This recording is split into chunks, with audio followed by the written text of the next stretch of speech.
Le deuxième exemple, c'est l'exemple de l'alloimmunisation materno-fœtale ou bien par incompatibilité dans le système rhésus entre le fœtus et la maman.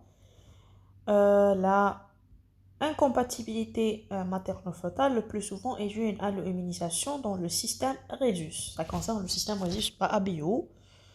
Dans la maladie hémolytique du nouveau-né, il s'agit d'anticorps maternels produits par une mère rhésus négative dirigés contre des érythrocytes du fœtus rhésus positifs d'origine paternelle. Les anticorps IgG anti-D, produits souvent au cours d'une deuxième grossesse, incompatibles, traversent le placenta et se fixent sur les globules rouges fœtaux. Il s'ensuit une hémolyse des hématies fœtales dans le foie et la rate fœtale, avec comme conséquence une augmentation de la bilirubine fœtale, une anémie et une hypoxie sévère. La bilirubine libre, liposoluble, expose au risque d'atteindre des noyaux gris centraux. Le premier-né est rarement atteint. L'exsanguinotransfusion du nouveau-né par du sang compatible permet d'éviter les conséquences de l'hémolyse si celle-ci n'est pas trop importante ou bien précoce.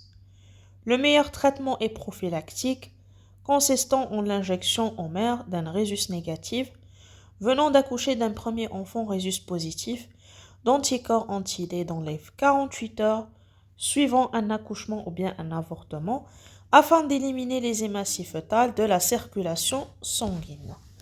Alors, on va expliquer un peu plus ce qui se déroule au niveau de l'immunisation maternelle-fœtale de type rhésus en détail par ce schéma. Voici le père. Le père est de rhésus positif. Voilà. Et la maman, elle est de rhésus négatif. Donc, la mère, elle est de rhésus négatif. Pour son fœtus, il y en a deux possibilités. La possibilité que le fœtus hérite le rhésus positif du père, qui est le rhésus positif, le rhésus ou bien le rhésus négatif de la maman. Si par exemple, vous avez la maman, elle est de rhésus négatif, et son fœtus est de rhésus négatif, pas de souci. Mais si la maman est de rhésus négatif et son bébé est de rhésus positif, c'est ça où se trouve le problème. C'est ça où réside le problème.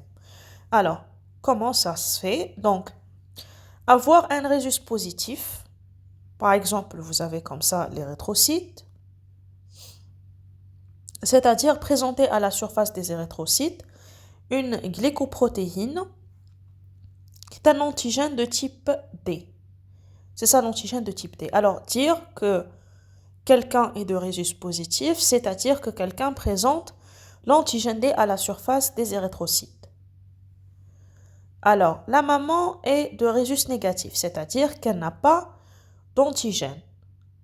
Alors que le bébé est le rhésus positif, c'est-à-dire c'est ça son groupage. Elle va présenter un antigène D à la surface de ses érythrocytes.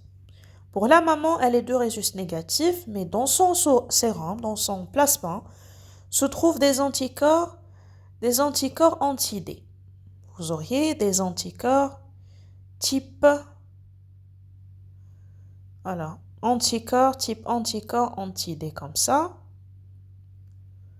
Sont des anticorps anti-D dirigés contre l'antigène du rhésus positif.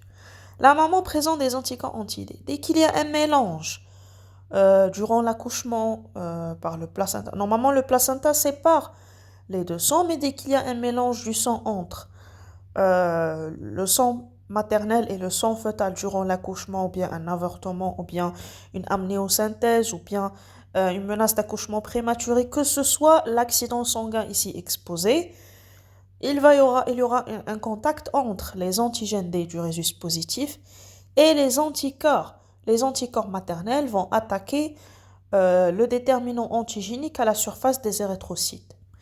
Pour la première grossesse, en général, il n'y a pas de souci. La maman, quand les gouttelettes du sang du fœtus passent dans la circulation maternelle, la maman va développer dans le système immunitaire, c'est ça, c'est représenté en vert, ces anticorps-là. Vous avez des anticorps. Ce sont des anticorps anti-D. Pour la première grossesse, le tout passe bien, il n'y a pas de souci. Juste, c'est que la mère, elle va développer des anticorps anti-D de type IgG. Donc ici, on parle des anticorps anti-D type IgG. Alors si IgG reste dans la circulation sanguine maternelle très longtemps, parce que ce sont des anticorps de la réponse chronique, de la réponse tardive. Et par la suite, quand un autre fœtus, ou bien une nouvelle grossesse avec un fœtus toujours un rhésus positif et la maman de rhésus négatif, les anticorps anti-D formés dans la grossesse antérieure vont attaquer directement, ils vont traverser le placenta. Pourquoi ils vont traverser le placenta?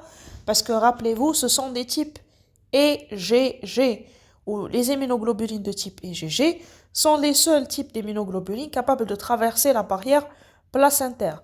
Les anticorps anti-D de type IgG vont attaquer les érythrocytes fœtales et provoquer une anémie fœtale. La conséquence ici, c'est une hémolyse. Cette hémolyse va libérer une substance liposoluble et qui est en fait une substance très toxique, c'est la bilirubine. Le problème avec la bilirubine, c'est qu'il va s'attaquer au système nerveux central. Il va s'accumuler dans les noyaux gris centraux, donnant ce qu'on appelle l'ictère nucléaire. Et c'est très dangereux si, par exemple, très mortel pour le fœtus, si des mesures d'alloimmunisation n'ont pas été prises. Par exemple, c'est l'exsanguinotransfusion. Mais le meilleur traitement pour l'alloimmunisation materne-fœtale reste le traitement préventif qui consiste à l'injection du sérum anti-D. Quel est l'objectif de ce sérum anti-D? Ce sérum anti-D, c'est comme il va neutraliser l'action des anticorps anti-D formés lors de la première grossesse. Donc, dans la prochaine grossesse, c'est comme les anticorps anti-D sont occupés par un sérum anti-D ou par un autre déterminant antigénique. Du coup, ils n'auront pas le temps d'attaquer les érythrocytes du fœtus. Comment mettre en évidence qu'on a une alloimmunisation materne-fœtale? C'est à travers le test diagnostique, c'est le test de Coombs. Vous avez le test de Coombs direct et vous avez le test de Coombs indirect. Le direct va mettre en évidence des anticorps anti-hématies qui sont fixés in vivo sur les hématies du nouveau-né, c'est-à-dire directement sur la surface des hématies, on va mettre en évidence ces anticorps. Alors que indirect, on va les mettre en évidence, c'est-à-dire les anticorps, dans le sérum de la maman. C'est ça le fait de dire direct ou bien indirect. Direct, c'est-à-dire directement sur la surface des hématies, alors que indirect, c'est dans le sérum de la maman. Et ce sont des tests qui vont à peu près nous orienter qu'il s'agit d'une alloimmunisation materne-fœtale ou non, c'est ça, les tests de Coombs. Sachant qu'un est dirigé vers la maman, l'autre est dirigé pour le fœtus. Le test de Coombs indirect est pour la mère et direct est pour le fœtus. Un autre type d'accident sanguin et une réaction d'hypersensibilité type 2, c'est l'anémie hémolytique auto-immune. Sont dues à l'action pathogène d'auto-anticorps anti-hématies. Ce sont des auto-anticorps produits par notre système immunitaire et qui vont particulièrement attaquer les hématies. Les malades produisent des anticorps contre leurs propres globules rouges, c'est-à-dire que notre système immunitaire considère ces globules rouges comme pathogènes. Donc la conséquence c'est quoi? C'est une destruction puis une hémolyse. Donc le globule rouge peut être détruit directement par le système du complément dans cette anémie. Donc on va les dégrader par le système du complément, c'est un moyen des deux. Deuxième élément, l'anticorps opsonise aussi ce qu'on appelle l'hématie, c'est-à-dire la destruction des hématies s'effectue soit par le complément, soit à travers une opsonisation, éventuellement avec l'aide du complément, et favorise aussi ce qu'on appelle la phagocytose par les cellules phagocytaires. C'est-à-dire que ces hématies, on va les détruire, premièrement avec le système du complément, deuxièmement vous avez la phagocytose par les cellules phagocytaires, et c'est par l'action des opsonines. Les opsonines, ils vont dire que pour le système immunitaire, ces hématies sont dangereux. C'est bien sûr un défaut de la tolérance du soi, et du coup, ils vont les attaquer. Alors, les anémies hémolytiques auto-immunes sont des anémies très graves et se trouvent dans une multitude des pathologies auto-immunes.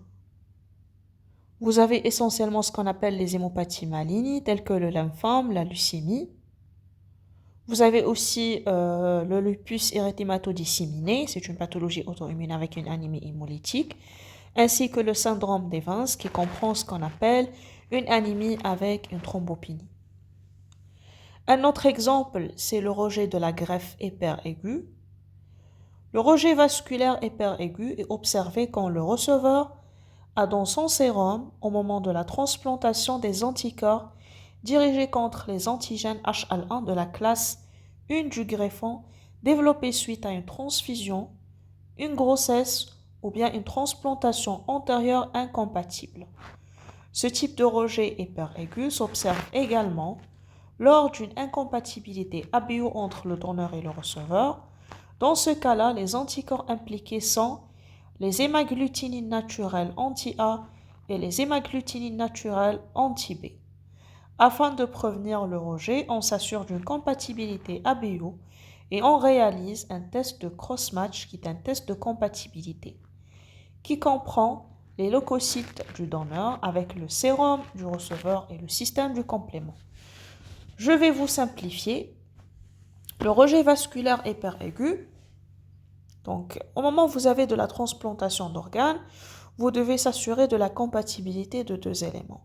Premièrement, la compatibilité dans le système ABO. Vous ne pouvez pas donner un organe à quelqu'un qui ne présente pas le même groupage sanguin ou les groupes sanguins ne sont pas compatibles.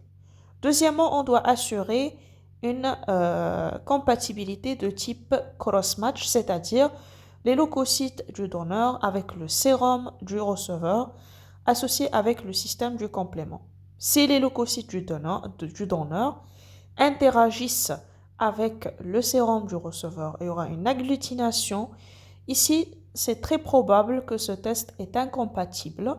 Alors, vous ne pouvez pas faire un rejet, vous ne pouvez pas faire la transplantation et vous auriez un rejet.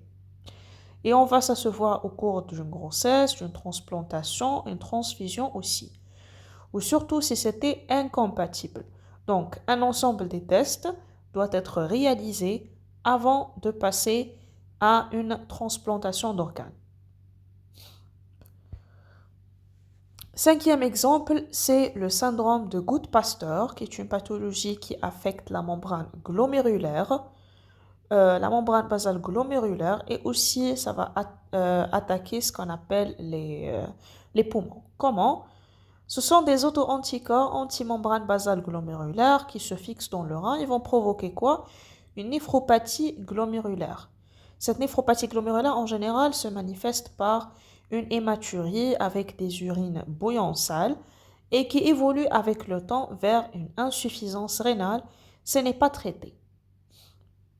L'antigène reconnu par les auto-anticorps est la partie non collagène. C'est la partie non collagène de la chaîne alpha-3 des collagènes de type 4. C'est ça l'antigène reconnu. C'est la partie non collagène de la chaîne alpha-3 du collagène type 4.